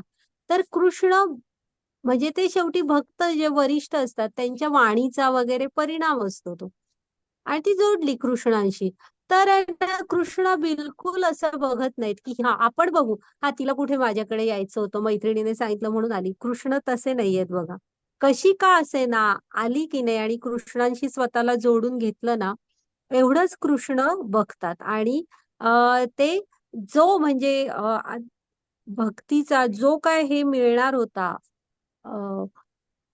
फायदा म्हणा किंवा फळ, जे तिला भक्तीद्वारे मिळणार होतं ना, ते देतातच. बिलकुल असं म्हणत नाहीत ही तर चुकून आलेली आहे वगैरे. हा, म्हणजे तुम्ही कुठल्याही मार्गाने कसंही एकदा कृष्णांशी जोडलं की कृष्ण एवढंच बघतात, आले ना माझ्याकडे. हा, आणि भक्ती सेवेमध्ये जोडून तर घेतलं. ओके. हा, घ्या बरं. ह्या कपिल मुनी आणि त्यांच्या आई माता देवहूती आहेत. हा, घ्या माताजी.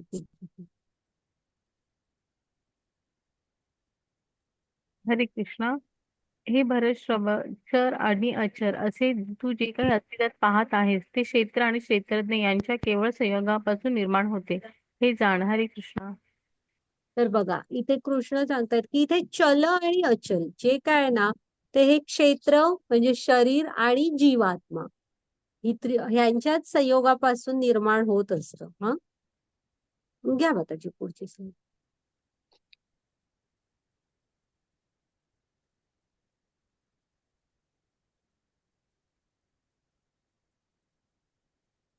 वाचायचं का? 28वा श्लोक. हा, हा. 28वा.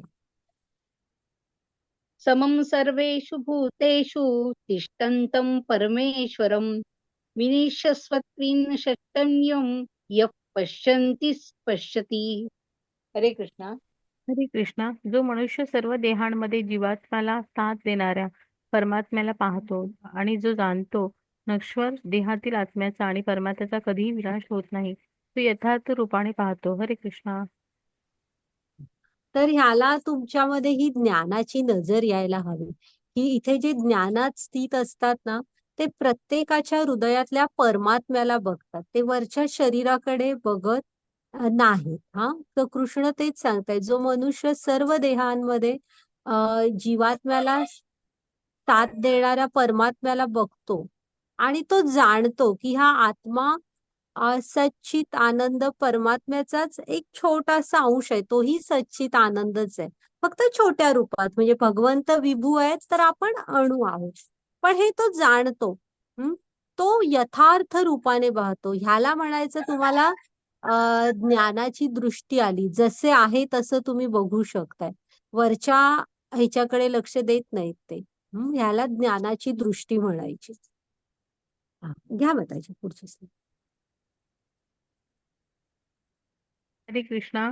जो मनुष्य सर्व जीवांमध्ये परमात्म्याला समान रूपाने उपस्थित असल्याचे पाहतो, तो मनामुळे स्वतःची अधोगती होऊ देत नाही. याप्रमाणे तो परमगतीला प्राप्त होतो. हरे कृष्णा.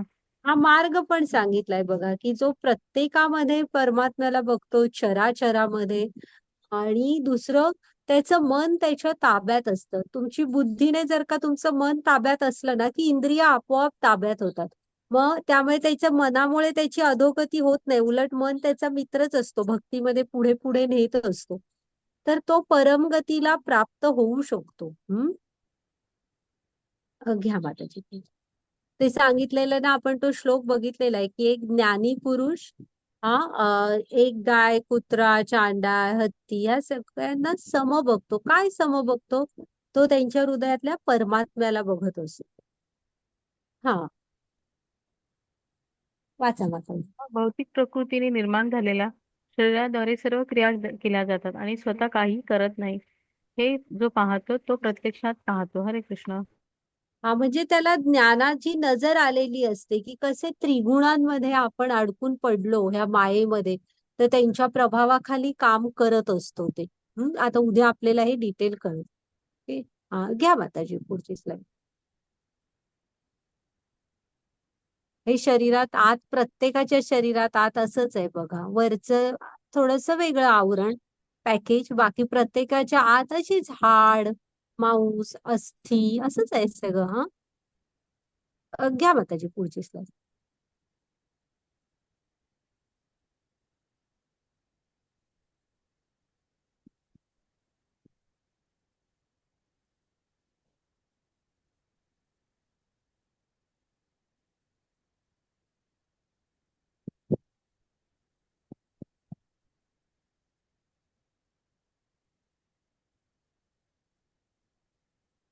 माताजी पुढची स्लाइड घ्या. म्यूट झाले. जरा मोठा अध्याय आहे, हा. झाला, होत आला आता.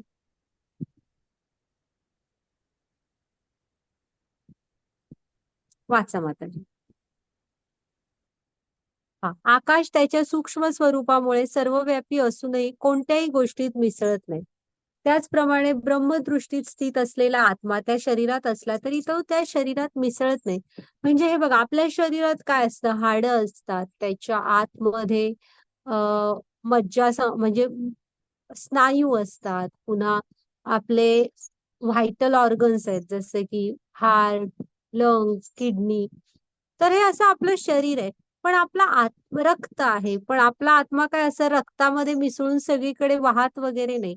जसं आकाश आपण वरच असतं, ते कायम आकाश आकाशच राहतं. तसं आपला आत्मा पण ह्या कशामध्येही मिसळत नाही. तो कायम सच्चित आनंद रूपात हृदयामध्येच असतो. घ्या माताजी पुढची स्लाइड.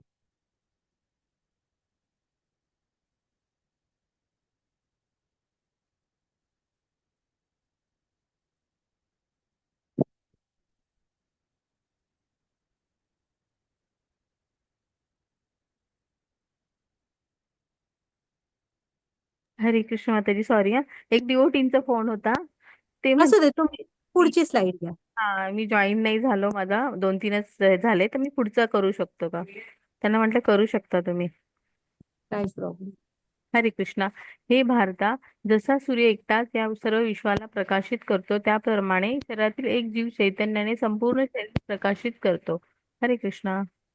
मग जसा सूर्य आहे तो सगळ्या विश्वाला प्रकाशित करतो, तसा आपला आत्मा आहे ना, हा आपल्या शरीराला प्रकाशित करत असतो. हा असू दे, घ्या माताजी पुढची स्लाइड. म्हणजे तो ह्या शरीराचा क्षेत्रज्ञ आहे. हा वाचा माताजी. जो जे ज्ञानाच्या चक्षुने क्षेत्र आणि क्षेत्रज्ञ यांच्यातील फरक पाहतात आणि भौतिक प्रकृतीच्या बंधनातून मुक्तीची प्रक्रिया देखील समजू शकतात, ते परमध्येयापर्यंत पोहोचतात. हरे कृष्णा. मग आपण जेव्हा मी आत्मा म्हणजे शरीराचा भाग नाहीये, तर मी शरीर नाही आत्मा आहे, एवढं तरी ज्ञानाच्या नजरेने आपण बघायला सुरू करतो. हा आणि भौतिक प्रकृतीच्या पलीकडे कसं जायचं, परमात्म्याशी कसं जोडायचं, जेव्हा आपण समजतो ना, तेव्हा आपण आपल्या कृष्ण ह्या परम ध्येयापर्यंत नक्की पोहोचू शकतो.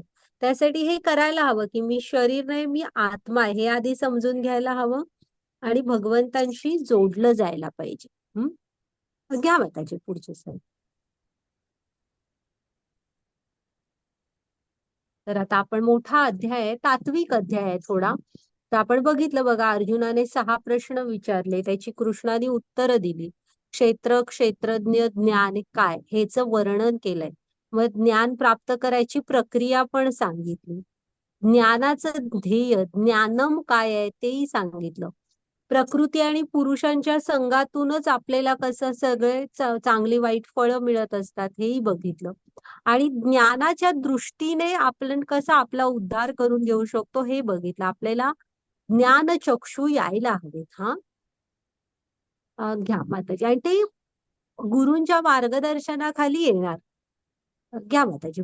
झालं म्हणजे आपलं. तुम्ही रेकॉर्डिंग स्टॉप करू शकता आणि तुम्हाला कोणाला काही प्रश्न असले तर विचारा. हरे कृष्ण.